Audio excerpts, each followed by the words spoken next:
Good morning, everyone. Thank you for being here. We are really very honored to have Congressman Raskin to lead us through his legislation, which is so very important. So I hope you will prepare yourselves for a civics lesson or a presentation on the Constitution of the United States. The 25th Amendment to the Constitution was ratified in 1967 after the assassination of President Kennedy, with strong bipartisan support. Members of Congress have a duty to take all necessary action to preserve continuity of government and protect the stability and integrity of our democracy for the future. That is why today, again, it is my honor to welcome Congressman Jamie Raskin of Maryland, a constitutional scholar, as he introduces legislation to establish a commission on presidential capacity to discharge the duties and the powers and duties of the office. This is not about President Trump. He will face the judgment of the voters, but he shows the need for us to create a process for future presidents. Throughout America's history, our leaders have created and strengthened guardrails in the Constitution to ensure stability and continuity of government in times of crisis. The 25th Amendment creates a path for preserving stability if a president suffers a crippling physical or mental problem and is, quote, in the amendment, unable to discharge the powers and duties of his office and transfers his powers. Specifically, Section 4 of the amendment empowers Congress to set up an independent body to confront such a crisis. Congress has a constitutional duty to lay out the process by which a president's incapacity and the president of any party is determined. This bill honors the duty by creating a standing commission of top former executive officials and medical experts selected in a bipartisan, bicameral way. A president's fitness for office must be determined by science and facts. This legislation applies to future presidents, but we are reminded of the necessity of action by the health of the current president. With this bill, the Congress honors our oath to support and defend the Constitution and protect the American people, and we uphold our responsibility to preserve our republic for generations to come. Now it is my honor to yield to the distinguished gentleman from Maryland, a constitutional authority by teaching it, honoring it, and again, legislating to honor our Constitution. Congressman Raskin, thank you for your leadership. Madam Speaker, thank you very much. I'm honored by your words, and thank you for inviting me to present to the press this legislation. In times of chaos, we must hold fast to our Constitution. The 25th Amendment is all about the stability of the presidency and the continuity of the office. It's a tool that was adopted by overwhelming bipartisan majorities in the House and in the Senate in 1965, and overwhelming bipartisan majorities of state legislatures, 3/4 of whom passed it in 1967. The 25th Amendment is designed to guarantee the continuing peaceful transfer of power in our country. The principal authors of the amendment, like Senators Birch Bayh and Robert F. Kennedy and Congressman Emanuel Seller from New York, wanted to resolve basic questions about stability, continuity, and succession in the office of the presidency. So Section 1 established that if the presidency is vacant, the vice president becomes the president. And believe it or not, that was ambiguous at the time. Section 2 establishes that if the vice presidency is vacant, the president nominates a vice president, and by concurrent majority vote of the House and Senate, that nominee becomes the vice president. Section 3 established a process for the temporary transfer of power by a president who is incapacitated by transmitting to the president pro tem of the Senate and to the Speaker of the House a statement establishing a temporary disability. And this has happened multiple times with various presidents, including President Reagan, who transferred powers to Vice President Bush when he underwent colorectal surgery. Now, Section 4 deals with the problem of a president who becomes incapacitated but has made no provision to temporarily transfer powers, meaning, in the words of Senator Birch Bayh, that the president is unable either to make or to communicate his decisions as to his own competency to execute the powers and duties of his office. In that case, the vice president and a majority of the cabinet, or the vice president and such other body that may be established by Congress, may determine that there is a presidential incapacity and notify the president pro tem and the Speaker of the House of that inability to conduct the powers and duties of office. In that case, the powers would be transferred to the vice president. Now, if you read Section 4, you will see that the president has the opportunity to object, that he actually can conduct the powers despite what the vice president and these bodies are saying.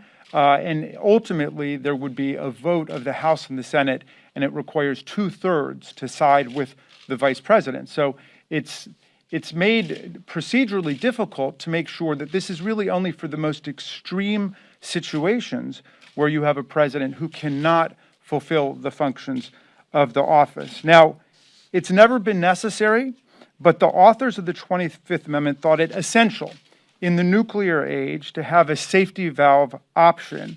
And as they often said, we have 535 members of Congress, but we only have one president.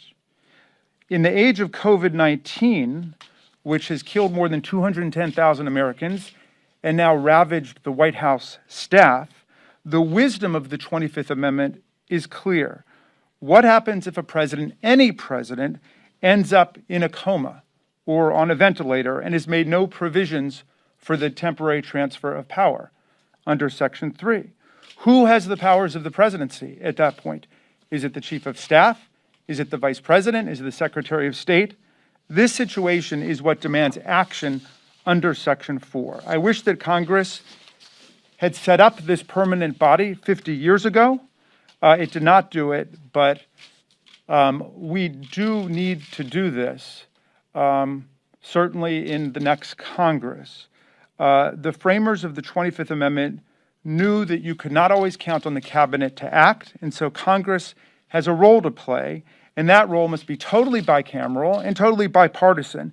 And the legislation that I introduced today seeks to establish a 16-member commission that could act in the event of such an emergency, and a chair, a 17th member, chosen by the 16 members themselves. 8 members are chosen, half by Republican leaders and half by Democratic leaders, from medical personnel, physicians, and other medical authorities. The other 8 members are drawn from the ranks of former high-ranking executive branch officers, including former presidents, vice presidents, attorneys general, secretaries of defense, Treasury and State, and Surgeon General. So the commission is entirely bipartisan, and of course, under the 25th Amendment, it can act only in concert with the vice president, who is the key actor under the 25th Amendment. So the Constitution is designed to give us the tools that we need to deal with the many crises of human affairs that can affect the continuity of democratic self-government. We are in the middle of a momentous election, and as the Speaker said, the people will decide that. But when we get through this, the problem that we're talking about today is something serious that we have to face. And I'm delighted to introduce this legislation and to answer any questions you may have. Madam Speaker, can you address the concern here with this commission? And this is a two-part question. Number one, the idea that medical professionals on this commission would not have examined the president. There are ethical issues as to whether or not that's appropriate for them to rule or make a judgment on a president's health if they have not done that. And number two, you say this is something in the future Congress that should be addressed. And Speaker, you said this is not about this president. How can we read that at this point in time when you talk about COVID-19, this not being about this? So I'll answer the first question. I'll let the Speaker take the second. The legislation sets up a process by which Congress, through concurrent votes in the House and the Senate, could direct the commission to conduct a medical exam of the president. And that would include whatever the members of the commission think is necessary to determine whether or not there's an incapacity. If the president refuses, and the president would have a right to refuse, that could be taken into account by the commission, which would have to rule based on all of the other evidence that it has. Again, this isn't about any judgment anybody has about somebody's behavior. This is about a diagnosis, a professional medical diagnosis. Let me just back up for a second just to put personal here. When this happened, it was after the assassination of President Kennedy.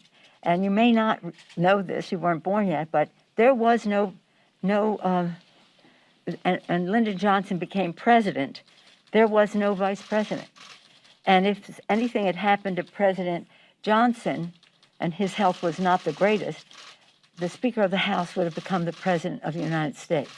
So this sets up how you would elect a vice president, how a vice president would be chosen by the president, but voted upon by the House and Senate. And of course, that's what happened with Gerald Ford. He was, after Spiro Agnew, all that, he was appointed the vice president, and very popular in the Congress on both sides of the aisle, both sides of the Capitol. I love the story about how that happened, because on his 90th birthday, Gerald Ford came to the House, which is where he sprang from. He was the minority leader. And I said, Mr. President, I'm so honored to serve. I was minority leader at the time.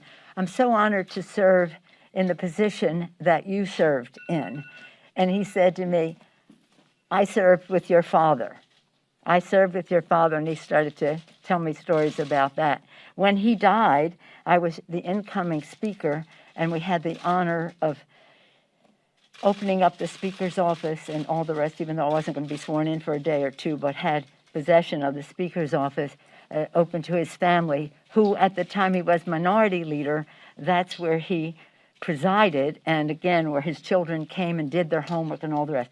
So we have a real personal connection to Gerald Ford, who filled this spot as determined by the 25th Amendment to the Constitution. We can do a couple things at once. We can engage in our political activity for the public to make its verdict 25 days from now, and at the same time honor our responsibilities to have something in place that does not apply to this president, but certainly raises the issue.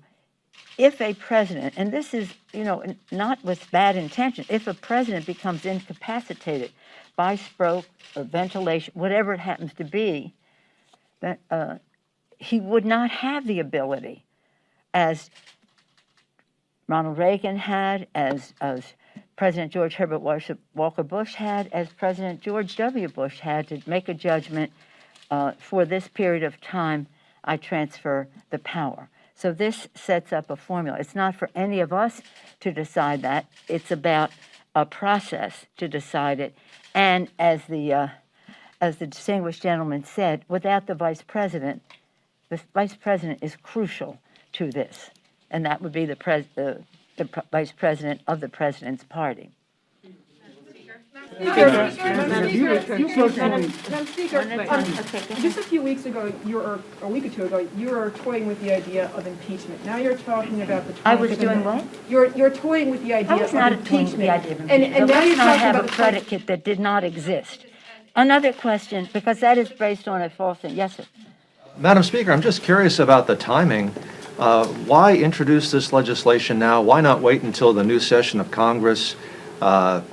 Things may have changed, may have a clearer view of the arc of the legislation and the Congress. Wouldn't it be easier when the decks are cleared just to wait until the next session? Be ready. and it takes time, and there's been a call for why not execute the 25th Amendment. That's not what we're doing. We're saying let us Congress exert the power that the Constitution gave it. Jamie, did you want to speak to this? It's interesting that when I found that the body had never been set up, and I guess the reason is that there's never a really good time to do it because it's always seen just in its local circumstance as opposed to the need to have this institutionally. So I guess I would say this is the situation has focused everybody's mind on the need for following through on this suggestion in the 25th Amendment that Congress set up its own body. And I think, again, in the age of COVID-19, where a lot of government actors have been afflicted by it, we need to act. Madam Speaker, to my colleague's question, I mean, this is a president who has been impeached. You've made comments in recent days suggesting that you think his mental state might be affected by the drugs that he's on. What do you say to those who see what you're doing now and say, aha, this is just another attempt to go around the public and try to get rid of this president, through a way that's not an election? Well, let me first say, what I said about the president and the drugs was, there are those who believe that taking certain medications can affect your judgment. I don't know. Okay, let's say what I actually said. I don't know. That's what I said on a call with my members. So you may have gotten it through several times removed. There are those medical professionals who say that certain medications can impair judgment. I don't know.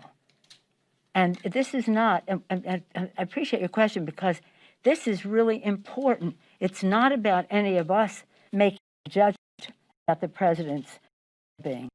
It's about this respected, bipartisan, both aspects of it, medical side of it, the dignitary side of it, are selected equally by the speaker of the leader in a bipartisan way. And the vice president is crucial to that. When we do legislation, it's important to socialize it so that people understand why, so that we would like to have it in place. And it could be said for future presidencies. If the president wins this election, yes, it would apply to him. If he doesn't, it'll apply to the next president of the United States. But this isn't about anything to say, we got to do something like this about the election. It's not about the election at all. And I thank the distinguished gentleman from Maryland for this. This has been, we could have done this a while back. But the timing is for now because people want to know. We have to give some comfort to people that there is a way to do this. Very respectful of not making a judgment on the basis of a comment or behavior that we don't like, but based on a medical decision, again, with the full involvement of the Vice President of the United States. He or she may be at the time. Would you concede then that the president has not met the threshold for invoking the 25th Amendment? Well, I don't understand the question. Well, would you concede that the president has not met the threshold for invoking the 25th Amendment? That's not for us to decide. Yeah, I mean, the whole point is, look, we understand that in politics, people point fingers back and forth, but the issues raised are of such gravity and central importance to the nature of our government that we've got to think of this in constitutional terms. And this is why we need to set up an institution composed on a bipartisan fashion, in bicameral fashion, that will be able to make judgments, whether it is 5 months from now, 5 years from now, 50 years from now, whatever it might be. We're living in an age of a lot of chaos, and I want to say I appreciate what the speaker has to go through on a daily basis, dealing with the chaos of politics, which has been made especially intense recently. And I appreciate her seeing that we need to create some constitutional and institutional foundations for dealing with the chaos. And Our forebears who wrote the 25th Amendment gave us the tools that we need to deal with these kinds of crises. Political PR. Our common ground with the American people is the Constitution of the United States. It has always been gratifying for me, edifying, to go around the country, and no matter Democrats or Republicans, right or left or whatever, that the Constitution, the rules, are what really do unify us. And this is a comfort to people, that it's not about who's in power saying, I don't like the way he or she is acting. It's about a process that is bipartisan, based in the Constitution, giving Congress the power to do this, which Congress hasn't done, and again, at a time when people understand that it has there's a necessity for it. But again, to your question, it isn't about any of us making a decision as to whether the 25th Amendment should be invoked. That's totally not the point. That's not up to us.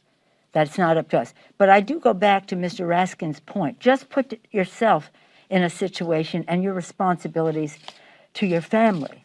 Should any of you suffer a stroke or COVID and go to ventilation and all the rest of it and are not capable of making decisions for your family, and just because it's unforeseen, accidental, whatever happens, wouldn't you have in advance like to have had a plan for your family? Even if it's temporary, God willing, even if it's temporary, that would be in place. So that's what this is. Madam Speaker, on a related note, do you think... You've suggested that... We're going to take one more because Thanks, Madam Speaker. I have a day job. You've suggested that President Trump has an altered state of mind. What are the indications of that? And if I may, recently you commented on UK Brexit policy. Do you think Prime Minister Boris Johnson is an example of somebody whose capacity to govern is reduced by coronavirus? I have no idea, nor do I have of President Trump.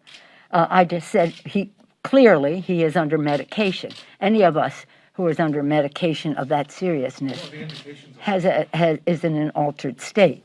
He has bragged about the medication that he has taken. And again, there are articles by medical professionals saying this could, as I said earlier, could have an impact on judgment. I don't have the faintest idea about Boris Johnson, but I'm glad you brought up the subject because I think we have to be very careful about what happens in the UK.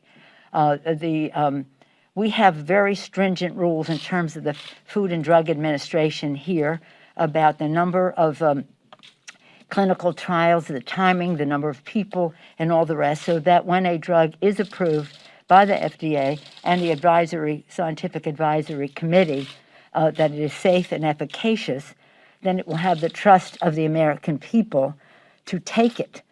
So vaccines are about trust. We want people to take it. So we pray that it is soon. The sooner the better. Not one day sooner than it is safe and efficacious, but not one day later either. And my concern is that the UK's system for that kind of judgment is not on a par with ours in the United States. So if Boris Johnson decides he's going to approve a drug and this president embraces that, that's the concern that I have about any similarity between the two. Thank you all very much. Madam Speaker, on a related